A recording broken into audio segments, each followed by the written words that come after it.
आज बताव सखी ससुरा के बात हो, कैसे बीतल तोहर पहिला रात हो।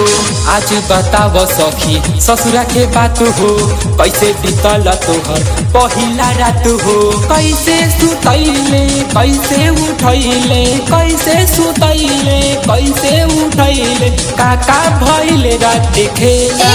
रात भर पर्दा करेला तोरो बहुत करेला, रात भर पर्दा करेला तोरो बहुत करेला। अरे कैसे बताई हो।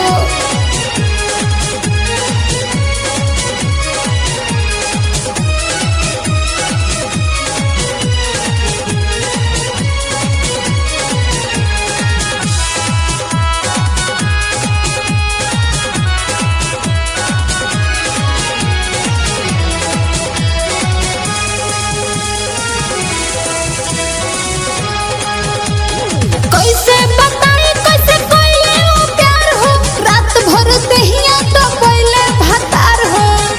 अरे बड़ी गजन करेला हो। हमके बताव सखी खोली पूरा बात हो, और काका भइल रात दिया बात के साथ हो। सुना पहले तो चुमे लागल ओठवा हमार हो, लाइट बुता के उ तो करे लागल प्यार हो, करे लागल प्यार हो। काका खियोइले काका पियोइले, कैसे भइल शुरू खेला। रात भर पर्दा करेला तोरो बहुत करेला, रात भर पर्दा करेला तोरो बहुत करेला। अरे कैसे बताई हो।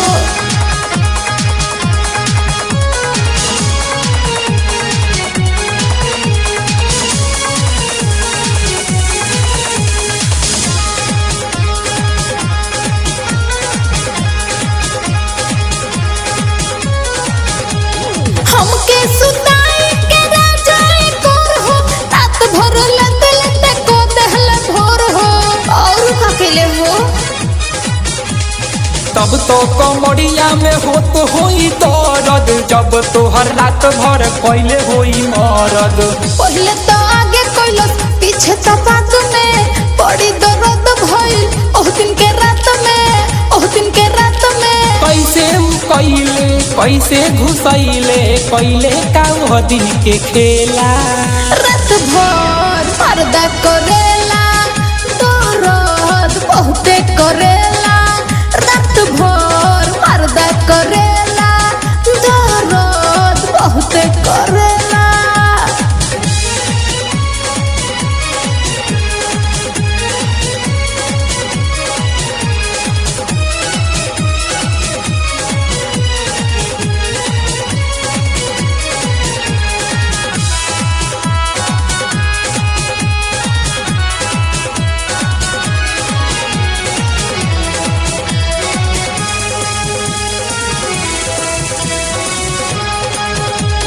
लागो तलाज बड़ी कैसे बताई, रात भर बीजे जी कैले जोताई, बड़ी शर्म लगता हो।